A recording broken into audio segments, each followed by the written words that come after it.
430 Imprudent. Sentant les regards d'Albus et d'Elro, Lumian s'approcha prudemment de l'araignée noire blessée avec la lampe au carbure à la main. En tant que chasseur, il comprenait clairement l'état d'esprit actuel de ses deux coéquipiers. C'était comme naviguer dans une forêt sombre. Chacun assumait le rôle du chasseur, mais dès que l'on révélait sa vulnérabilité, il devenait le traqué, vulnérable aux agressions collectives. Albus et Elro souhaitaient avoir un aperçu de l'état et des capacités de Lumian. Ils doutaient que Lumian puisse facilement envoyer l'artisan de la statue de cire, estimant qu'il avait dû payer un prix important. Et de plus, il visait à déchiffrer la séquence précise du précédent vainqueur du jeu King SP et les objets mystiques qu'il transportait. Lumian n'avait aucun scrupule à éliminer l'araignée noire gravement blessée, mais il était réticent à dévoiler ses atouts, la traversée du monde spirituel et le sort d'Arinf à Albus et Elro. Alors qu'il se rapprochait de l'araignée noire, ses pensées s'emballaient, réfléchissant à la stratégie la plus efficace qui entraînerait un coût et un temps minime, rendant la tâche aussi simple que possible.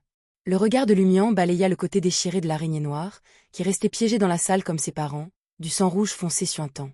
Avec sa main gauche, il sortit négligemment une boucle d'oreille en argent de sa poche et l'attacha à son lobe d'oreille gauche. Mensonge. Après avoir complètement digéré la potion pyromaniaque, les émotions de Lumian se sont stabilisées. Il pouvait désormais manier secrètement les gants de boxe Flog et employer Lee. Des corbeaux flamboyants pourpres se sont matérialisés autour de lui. Presque simultanément, la colossale araignée noire a réagi. Le cœur ratatiné à l'intérieur émettait une lueur rouge foncée, évoquant une pléthore de boules de feu menaçantes, comme s'il tissait un filet cramoisi protecteur. Swoosh, swoosh, swoosh. Les failleurs ravants encerclant Lumian jaillirent, chacun suivant une trajectoire distincte vers leurs cibles respectives. Plus d'une centaine de boules de feu pourpre jaillirent de la forme de l'araignée noire, se précipitant vers l'avant avec des hurlements menaçants. En un instant, certains failleurs ravants ont été interceptés par les boules de feu, tandis que d'autres les ont fait exploser, déclenchant une série d'explosions autour de l'araignée noire, provoquant l'éclatement des flammes les unes après les autres. À ce moment précis, une brillante boule de feu se dirigea vers la sortie de la salle. Lumian attendait cette ouverture. Il leva la main gauche et claqua des doigts. Avec un fracas retentissant, la boule de feu brillante a perdu sa trajectoire et s'est effondrée au sol. Au lieu d'exploser, les flammes se sont envolées vers le haut, révélant la silhouette de l'araignée noire. Lumian chargea en avant, sa main gauche enflammée de flammes cramoisies. Ils s'enroulèrent couche après couche, se comprimant jusqu'à ce qu'ils deviennent presque blancs. En atteignant le côté de l'araignée noire, qui était assommée par l'impact, Lumian se pencha et balança son bras gauche, pressant la boule de feu blanche flamboyante contre la lacération grotesque, lui permettant de pénétrer dans le corps de la créature.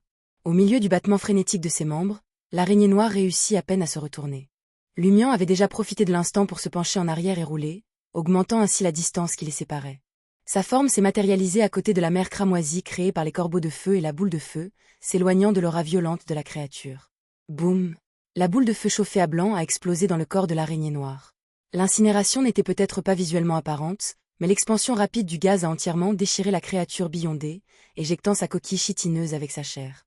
La colossale araignée noire a émis un cri effrayant alors que ses 8 pattes velues reculaient frénétiquement. Lumian ne perdit pas de temps, l'empêchant de retrouver son calme. Il condensa une lance cramoisie qui brillait presque blanche et la lança vers la créature.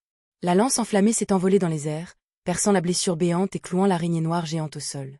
La lance s'est désintégrée, enflammant son intérieur. L'araignée noire se tordit plusieurs fois avant de se taire. Lumian ne s'est pas précipité pour s'approcher de son ennemi tombé au combat. Il se tourna vers Albus et Elro.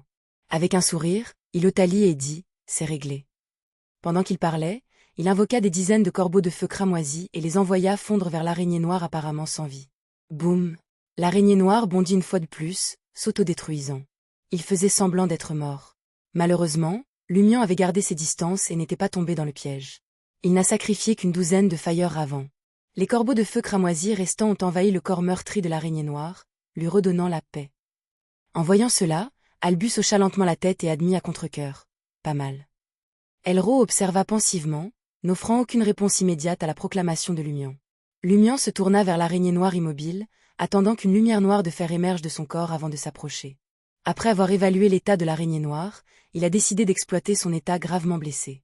Les faiblesses potentielles comprenaient une diminution probable de la capacité de contrôle des flammes et de l'agilité. Par conséquent, il a activé Lee et a exploité ses attributs de contrôle des flammes pour correspondre à sa propre vitesse et agilité. La lumière noire de fer n'a pas convergé vers l'œil composé de l'araignée noire comme Lumian l'avait prévu. Au lieu de cela, il coulait dans le cœur ratatiné et noirci enfoncé dans son dos comme un ruisseau. Lumian s'arrêta à côté de sa proie, intrigué par la scène qui se déroulait. Après que la caractéristique billondée se soit infiltrée, il a décidé de la collecter avant de tirer des conclusions. Il a soigneusement retiré le cœur ratatiné, les yeux composés noirs et les glandes à venin de la bouche, les cachant dans des sacs dissimulés séparés et des boîtes métalliques. Ne me dites pas que vous n'êtes qu'un pyromane et que vous n'avez pas progressé pour devenir un conspirateur. Raya Albus. Vous savez parfaitement que je ne suis devenu pyromane que récemment lorsque j'ai rejoint l'ordre de la Croix de fer et de sang. Lumian grommela intérieurement. Il se redressa et offrit un sourire. C'est exact. Je ne suis toujours qu'un pyromane. Les pyromanes ne sont pas capables d'abattre l'artisan de la statue de cire. Marmonna doucement Elro. Le regard d'Albus se tourna brièvement vers la poche de Lumian où l'y était caché, mais il ne dit rien de plus. Vous voyez, je dis la vérité. Si vous doutez de moi et soupçonnez le contraire, je ne peux pas faire grand-chose. Lumian rit, ramassa la lampe au carbure et ouvrit la voie vers la sortie du couloir. Après avoir traversé un autre couloir sombre, ils arrivèrent dans une pièce faiblement éclairée. Dans la lumière jaunâtre, des soldats vêtus de fer, vêtus de manteaux bleus ornés de fils dorés, apparurent. Contrairement aux jouets pour enfants, chacun mesurait près de 2 mètres de haut. Les lances qu'ils tenaient brillaient d'une lueur glaciale et semblaient exceptionnellement tranchantes. S'ils devaient prendre vie, ce serait une armée entière, remarqua Albus avec une pointe de signification. Armée, soldats, Lumian se souvint soudain du désir de soumission dans le jeu King Espy. Il se souvenait des actions de la statue de cire lorsqu'elle avait attaqué et de la hiérarchie évidente au sein de l'ordre de la Croix de fer et de sang. Commandant de brigade, commandant adjoint de brigade, commandant, sous-officier et soldat. Au milieu de ses réflexions, Lumian fit une supposition éclairée. Les rangs supérieurs de la voie Hunter pourraient-ils impliquer l'armée, l'obéissance et la régimentation? Les statues de cire ressemblent à des soldats attendant des ordres, tout comme ces automates en fer. Une voie Beyond Off de Hunter de haute séquence pourrait-elle posséder la capacité de créer des soldats spécialisés? Le palais souterrain du château du Cygne Rouge regorge en effet de l'essence de la voie des chasseurs. Ce n'est pas étonnant que je rencontre si souvent des créatures de cette voie. Cela signifiait que Lumian n'avait pas besoin de chercher. Il lui suffisait de s'engager dans le combat pour obtenir les récompenses correspondantes. Quel terrain de chasse périlleux, qui pourrait potentiellement faire de moi une proie, mais qui offre pourtant des gains substantiels. Il soupira profondément. Lumian observa Albus Médici invoquer des couches de boules de feu blanches compressées et les envoyer négligemment glisser à travers la pièce.